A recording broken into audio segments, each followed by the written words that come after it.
محترم حضرات، بلا تمہید میں اس عظیم المرتبہ شخصیت کو دعوت دینے جا رہا ہوں جو شخصیت ابھی آپ کے سامنے تشریف فرما جناب حضرت مولانا علی اصغر امام مہدی صاحب سلفی مدنی مدث اللہ العلی امیر جمعیت اہل حدیث ہند تشریف فرما ہے۔ نہایت ادب سے میں گزارش کروں گا کہ مائک پہ تشریف لائیں اور اپنی قیمتی باتوں سے نوازیں۔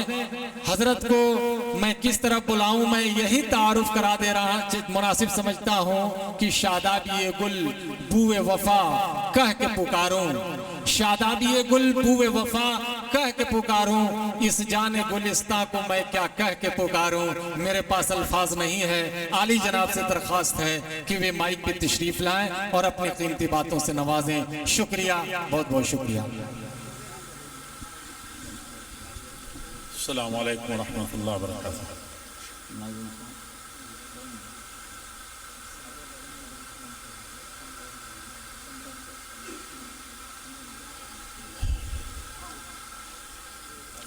الحمد لله نحمده ونستعينه ونستغفره ونعوذ بالله من شرور أنفسنا ومن سيئات أعمالنا من يهده الله فلا مضل له ومن يضلله فلا هادي له وأشهد أن لا إله إلا الله وأشهد أن محمدًا عبده ورسوله أما بعد فإن خير الحديث كتاب الله وخير الهدي هدي محمد صلى الله عليه وسلم وشر الأمور محدثاتها وكل محدثة بدعة وكل بدعة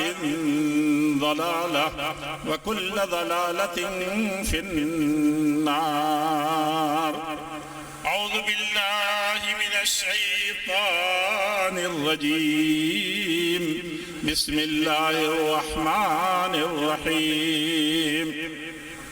يا أيها الذين آمنوا اتقوا الله حق تقاته ولا تموتن إلا وأنتم مسلمون.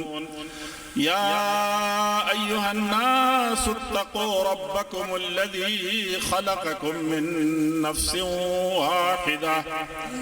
يا أيها الناس اتقوا ربكم الذي خلقكم من نفس واحدة وخلق منها زوجها وبث منهما رجالا كثيرا ونساء واتقوا الله الذي تساءلون به والأرحام إن الله كان عليكم رقيبا. يا أيها الذين آمنوا اتقوا الله وقولوا قولا سديدا يصلح لكم أعمالكم ويغفر لكم ذنوبكم ومن يطع الله ورسوله فقد فاز ومن يطع الله ورسوله فقد فاز فوزا عظيما. میرے ملت فاؤنڈیشن کے تمام ذمہ داران، عزیزان قوم و ملت اور نرکٹیا گنج شہر کے خاص طور پر باہمت اور فکر مند عزیزوں، نوجوانوں اور ان کی پشت پر جو بزرگ بھی جو بڑے بھی ان کی رہنمائی اور سرپرستی فرما رہے ہیں، وہ تمام ہی اور خاص طور پر ملت اور ملک کے وہ نونہال جن ماؤں اور بہنوں کے آغوش تربیت میں پل کر کے ملک کے تئیں، ملت کے تئیں، انسانیت کے تئیں جو فکر جتائی ہے، ایسی میری بہت ہی باہمت و باحشمت ماؤں اور بہنوں، قوم کے عزیزوں اور نونہالوں، اور میرے خاص طور پر ہم وطن بھائیوں، میرے لیے حقیقت میں بڑی خوشی کا مقام ہے کہ میں آپ حضرات کے اس اہم ترین اجلاس میں شریک ہو رہا ہوں۔ کانپور کا ایک بہت ہی اہم اجلاس تھا اور مجھے وقت لے کر کے مکلف کیا گیا تھا، اور کانپور سے کے اوپر سے گزرتے ہوئے مجھے آنا پڑا، اور اس کے علاوہ کئی راتوں کا، اور خاص طور پر کل جو رات گزری ہے اس میں مجھے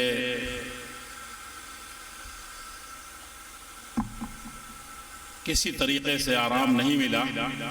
میں آپ کے ان چہروں کو دیکھ کر، آپ کی ان کی بات کو دیکھ کر کے ہمت ہوئی ہے کہ چند جملے میں آپ کے سامنے عرض کر سکوں، ورنہ میں اکتفا کرنا چاہتا تھا آپ کی اس اجلاس میں آ کر سلام کر کے، دعائیں لے کر کے، دعائیں دے کر کے رخصت ہو جانے کا۔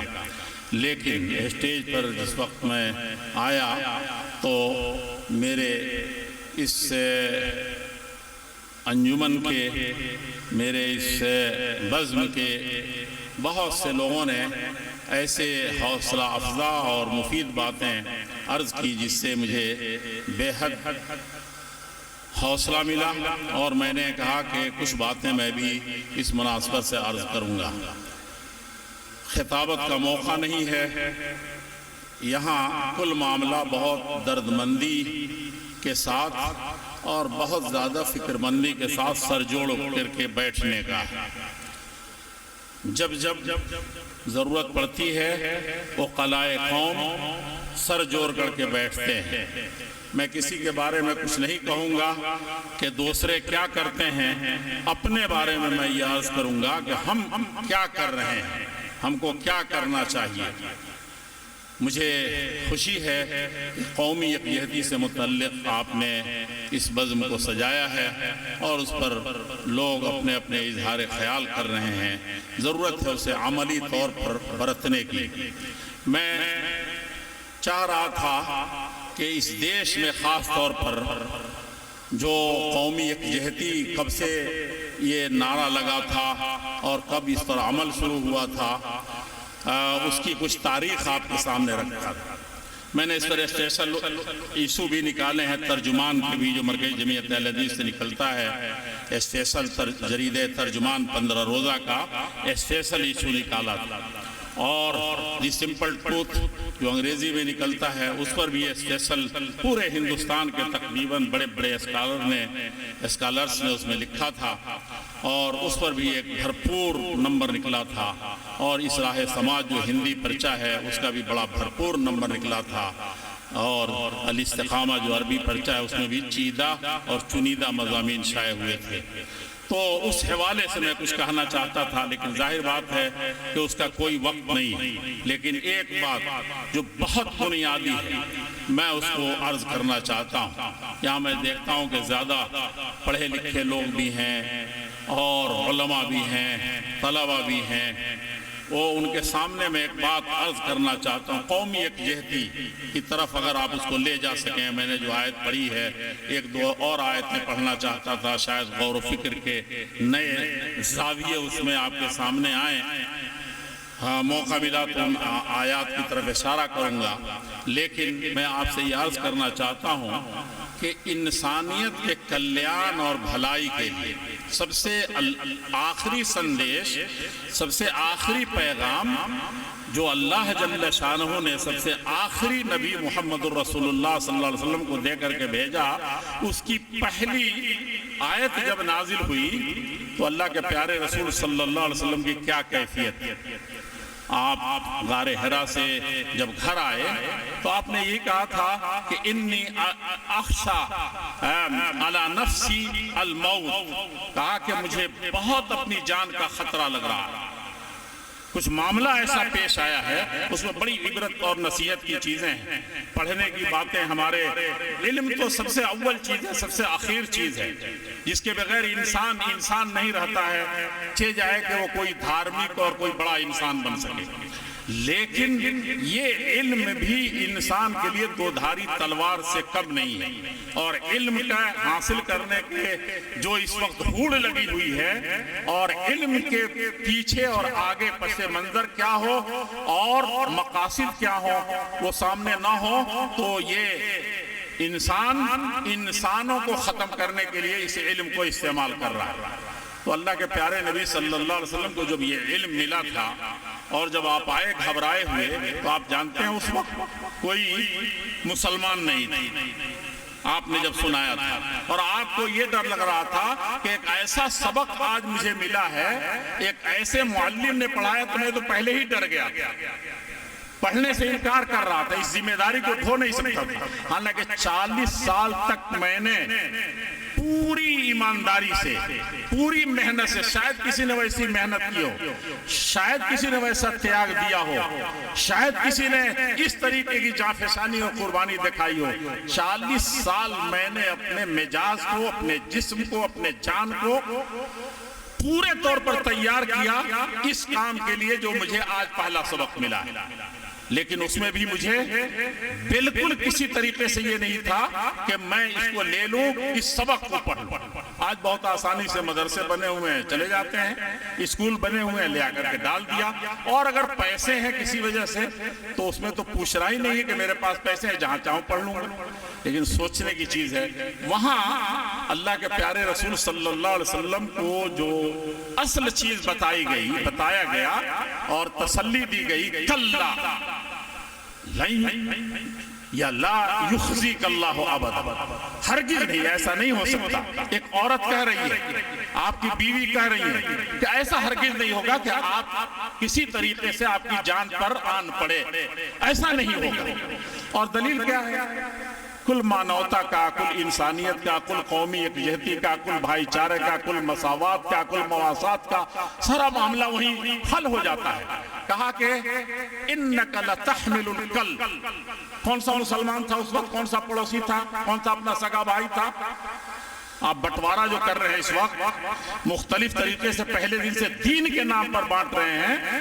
میں کہتا ہوں وہاں دین کوئی نہیں ہے. صاف صاف یہ کہا جا رہا ہے کہ آپ بچیں گے ہی نہیں، آپ سب سے بڑے بڑے. اور بعض کے حالات میں بتایا، کہا کہ اِنَّكَ لَتَحْمِلُ الْكَلْبَ، جتنے بھی کمزور ہیں، کچھ نہیں کر سکتے، اپاہج ہیں، ان سب کی ساری ذمہ داریوں کو آپ نبھاتے ہیں. کون لوگ تھے؟ اپنا کوئی غریب تھا، اپنا کوئی یتیم تھا. وَتَقْرِ الضَّيْفِ، مہمانوں کی عزت کرنا، ان کی مہمان نوازی کرنا، تو یہ آپ کرتے ہیں. کس کی مہمان نوازی آپ فرماتے تھے؟ کون تھا وہاں؟ ابو بکر تھے، عمر تھے. کون تھا؟ انبیاء کرام تھے جن کی آپ کرتے تھے. وَتُعِينُ عَلَى نَوَائِبِ الْحَقِّ، اور کہا کہ حق کے معاملے میں اور جتنے مشکلات آتے ہیں ان سب میں مددگار آپ نظر آتے ہیں. تو جو کام پڑھنے کے بعد کرنا ہے، جو ذمہ داریاں ڈالی گئی ہیں، وہ تو پہلے سے آپ کرتے آ رہے ہیں.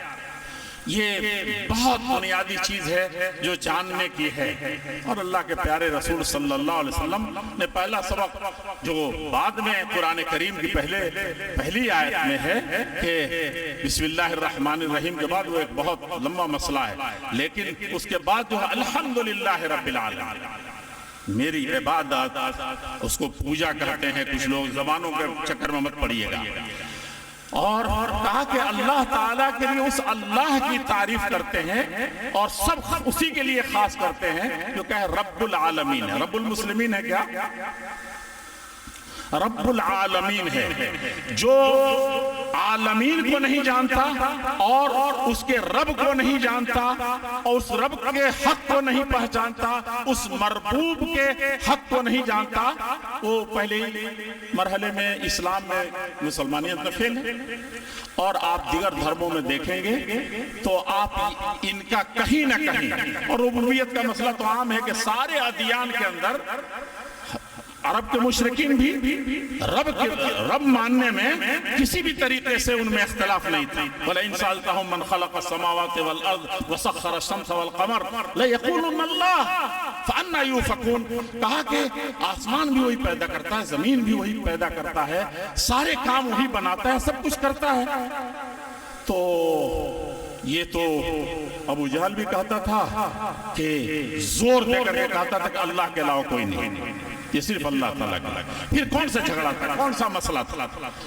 مسئلہ صرف یہ تھا کہ اللہ رب العزت والجلال کو صحیح طریقے سے اس کا مقام جان کر کے اس کو پہچان کر کے کیا جائے. یہ دھرموں کی جو بات کہی جاتی ہے, یہ دھرم اس سے اچھی کوئی چیز نہیں. میں کمیونسٹ نظام جب تھا 70 سال تک وہاں دھرم کے خلاف سب کچھ ہوا, تو میں بہت یہ کرتا تھا کہ یہ دھارمک لوگ سب سے اچھے. حالانکہ وہاں شروع یہیں سے ہوا تھا کہ دھرم ایک افیون ہے, دھرم سب سے بدترین چیز ہے, اور یہ ساری دنیا کی ساری قوتیں بڑی قوت ابھر کر کے اس کے خلاف آئی تھی کہ دھرم کوئی چیز نہیں. لیکن میں آپ سے یہ عرض کرنا چاہتا ہوں کہ یہ سب سے خطرناک چیز ہے, سب سے خطرناک چیز ہے جو انسان دھرم کے نام پر کسی طرح کا کوئی فساد کرتا ہے. یہ سب سے بنیادی چیز ہے. یہ انسانوں کو بتانے کی ضرورت ہے. کمیونسٹ نظام گیا, الہاد گیا, اور ادھرمی لوگ گئے, یہ ساری چیزیں, بے دینی ختم ہوئی. لیکن دین آیا تو کیا آیا؟ دین نے اور زیادہ فساد پھیلایا.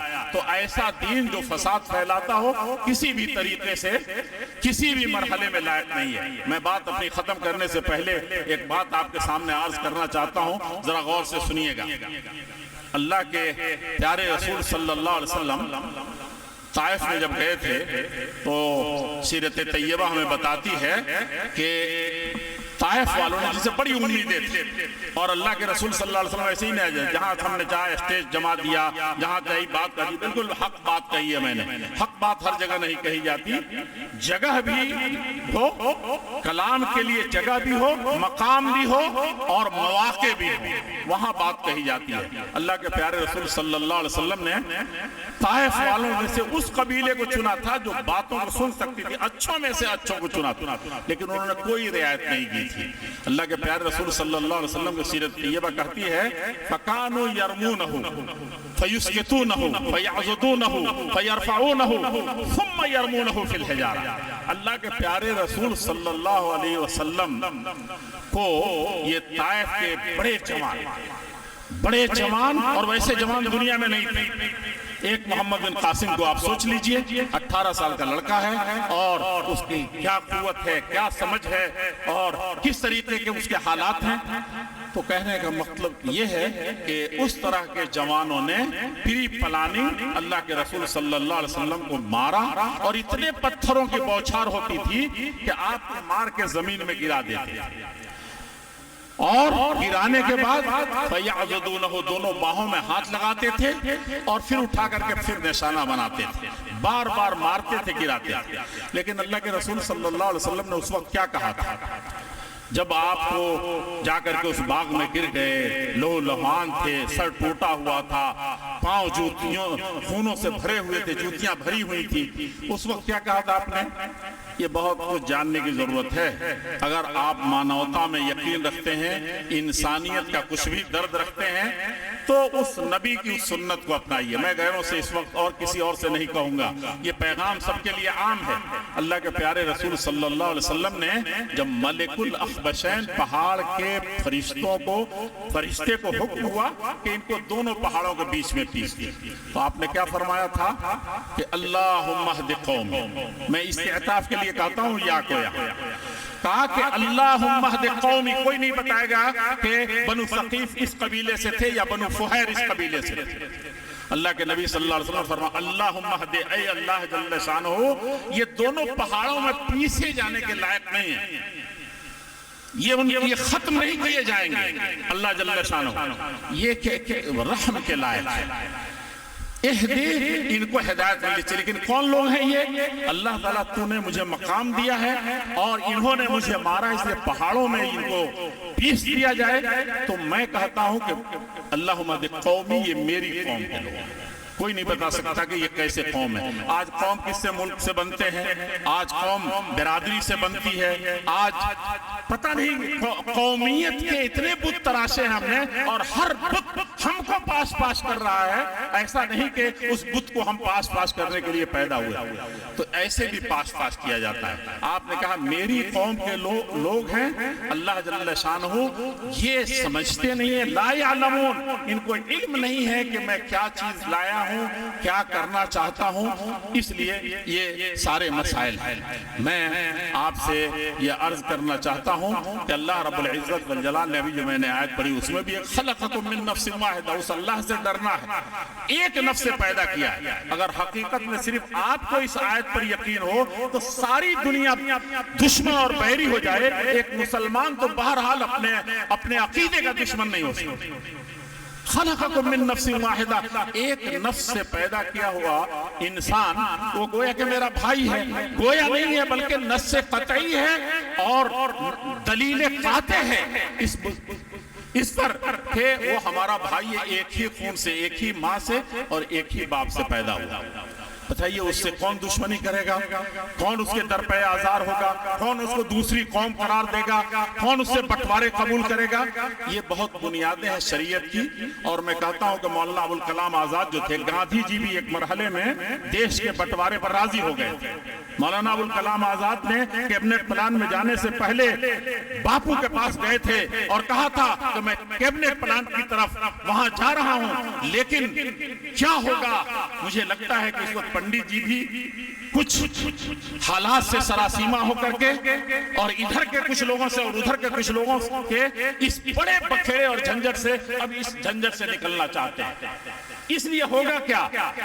تو گاندھی جی نے کہا تھا کہ میرے لاش سے گزر کر کے یہ دیش کا بٹوارا ہوگا، آپ پورے اطمینان سے جائیے. اور جب وہ شام کو تھکے ہارے لوٹے ہیں اور ان کے کانوں میں جب یہ آواز ٹکرائی ہے کہ دیش کے بٹوارے کا فیصلہ ہو چکا، گاندھی جی نے بھی دستخط کر دیے تھے، تو ابوالکلام آزاد نے کیا کہا تھا؟ سیدھے وہاں سے بھاگتے ہوئے کہا کہ یہ کیا ہوا. اور گاندھی جی کے اس وقت تاثرات تھے، آپ جانتے ہیں. میں کہتا ہوں یہ ابوالکلام آزاد، یہ ترجمان کا ابوالکلام آزاد بول رہا ہے. اور حدیث کا جو ماہر تھا محمد سیرت طیبہ جس نے رسول رحمت لکھی، کہا کہ وہ بول رہا تھا. اور وہ عقیدہ جو پورے تنتنے سے ساری دنیا میں وہ قرآن کی زبان بولتا تھا، وہ چیز تھی کہ آخر وقت تک وہ راضی نہیں ہوا اس بٹوارے اور اس کو کسی طریقے سے اس کا قائل نہیں ہوا. تو میں کہتا ہوں کہ مسلمان صحیح طریقے سے اگر ڈوب کر کے جائے تو اس کے ہاں تو یہ کوئی چیز نہیں. وہ تو یہی کہتا ہے کہ کون کہتا ہے کہ ہم تم میں جدائی ہوگی، یہ ہوائی کی دشمن نے اڑائی ہوگی. کبھی ایسا نہیں ہو سکتا، کبھی ایسا نہیں ہو سکتا کہ ایک انسان اعتقاد رکھتا ہو اور اس طرح کے اتنے ساری تفریق پر کسی طرح کا بھی یقین رکھتا ہو. میں اسی لیے مولانا ابوالکلام آزاد ایک دوسرے مرحلے میں آزادی جس کے لیے کون سی قربانی نہیں دی. آنکھ سے آنسو آتے ہیں اور دل سینہ شک ہونے لگتا ہے. مولانا ابوالکلام آزاد، گاندھی جی، لالا لاجپت رائے اور یہ پوری ٹیم تھی اور بڑے بدوانوں کا مسئلہ تھا اور دیش کے لیے قربانی دے رہے تھے. ایسے وقت میں مولانا ابوالکلام آزاد نے کہیں سے جب دیکھا وہی لڑاؤ اور حکومت کرو کی یہ پالیسی دیکھی تھی تو یہ کہا تھا جلدی مت مچاؤ، شیطان اب دوسرے طریقے سے گھس گیا ہے. اور تحریک شہیدین کے پاداش میں اب کہا کہ جنگ و جدال اور جہاد سے معاملہ دیش کی آزادی کا مسئلہ اب میز پر آ چکا ہے.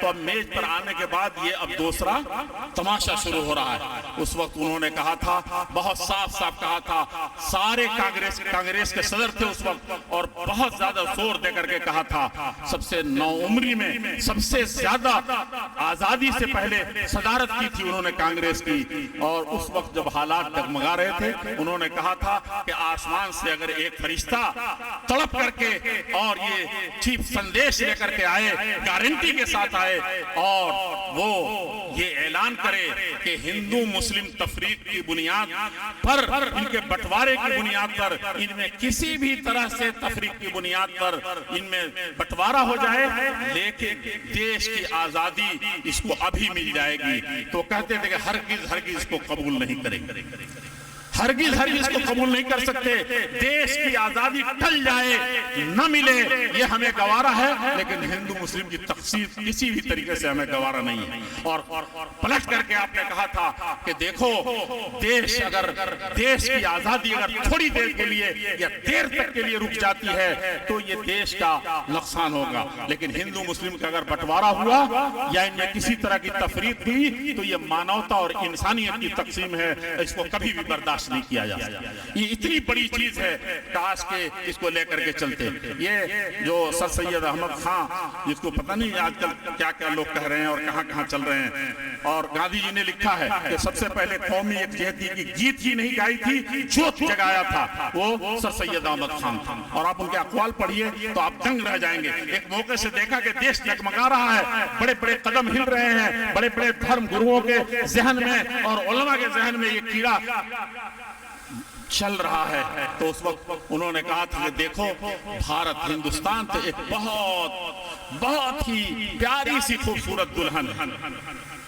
یہ دلہن ہے، اور ہندو مسلم اگر کھینچا تانی میں اگر تھوڑا بھی نفاق پیدا ہوا دلوں کے اندر، باہر نہیں آیا، دلوں میں اگر نفاق پیدا ہوا تو یہ دلہن بھینگی ہو جائے گی، سب سے خوبصورت دنیا کی یہ دلہن بھینگی ہو جائے گی۔ اور اگر اس میں کسی طریقے سے یہ نفاق باہر آیا، کھینچا تانی ہوئی، تو بالکل کانی ہو کر کے رہ جائے گا۔ بڑے بڑے ان کے قصے ہیں، گاندھی جی کے حوال تو آپ جانتے ہیں، وہ تڑپ کر کے افریقہ سے آ گئے تھے، اور انہوں نے، لوگ کہتے ہیں بات بنانے کے لیے تو سب بناتے ہیں، کہتے ہیں کہ وہ آئے پکی پکائی کھیر تھی اور افریقہ میں تھے، کوئی جانتا نہیں تھا، کوئی مسئلہ نہیں تھا، ایک وکیل کی حیثیت سے اور ایک عام یہ کی حیثیت سے جانتے تھے، اور آئے اور خلافت کا مسئلہ بڑا گرم تھا، محمد علی نے، شوکت علی نے اور دیگر لوگوں نے اس کو بڑا جمایا تھا، آ کر کے اس کو انہوں نے ہائی جیک کر لیا۔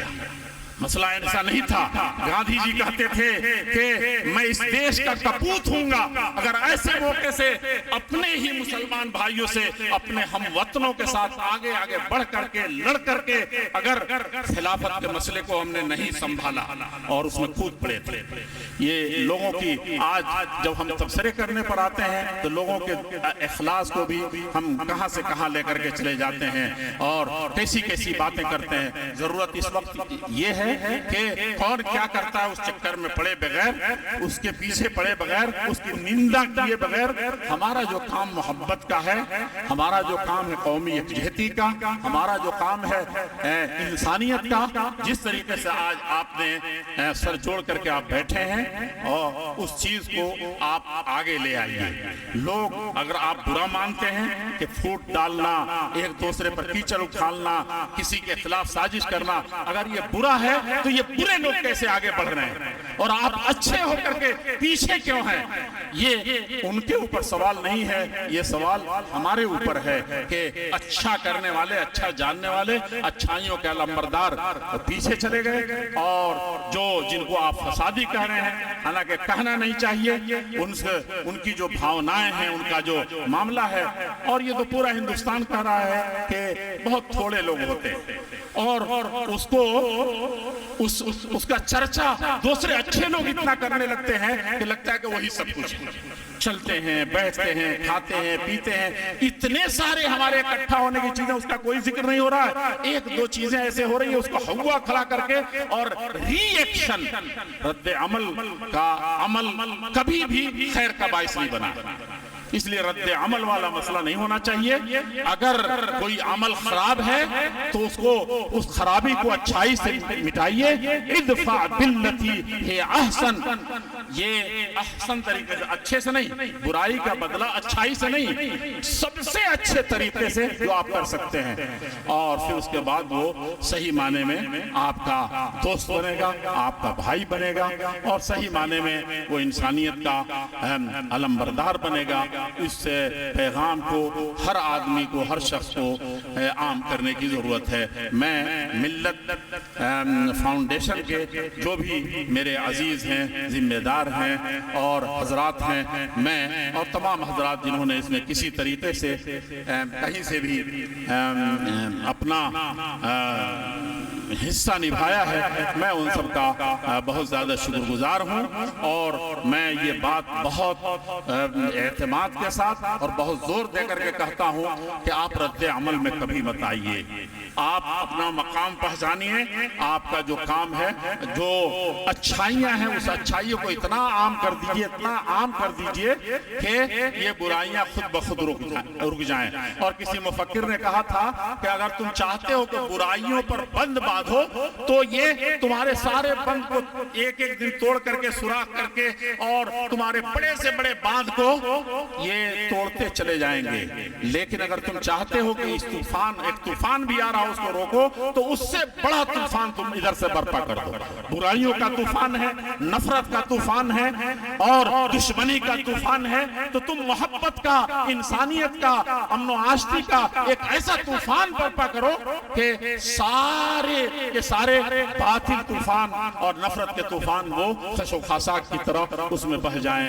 اور اگر جو کام وہاں ہو رہا ہے وہی ہم نے بھی کیا تو ایک مچھلی پورے تالاب کو گندا کرتی ہے۔ کسی نے کہا تھا چوز قوم یکے بے دانشی کر نہ کہرا منزلت ماند نہ مہرا، اگر ایک آدمی بھی کسی قوم کا، کسی جماعت کا، کسی ملک کا، کسی ملت کا ایک بھی ناعقلی سے پیش کر دیتا ہے تو پوری قوم کی عزت خاک میں مل جاتی ہے۔ اور جہاں ہر شاخ پہ الو بیٹھا ہو، ہر چیز کا رد عمل ہو، ہر آدمی منمانی کر رہا ہو، تو یہ کسی بھی یہ اچھائی کی طرف جانے کا یہ لچھن نہیں ہے۔ بہرحال اللہ جل شانہ اس مجلس کو صحیح معنی میں مفید بنائے، اور جن جوانوں نے یہ ہمت کی ہے ان کو اور حوصلہ عطا فرمائے۔ اور نورکھڑیا گنج ایک بہت ہی پیارا شہر ہے، یہاں کے تمام ہندو، تمام مسلم اور تمام بھائی مل کر کے اس مشن کو آگے بڑھائیں، اور آپ ہی کے اس شہر ہی سے کہا جائے گا کہ گاندھی جی نے، ہم ہندوستان میں کہیں بھی جاتے ہیں،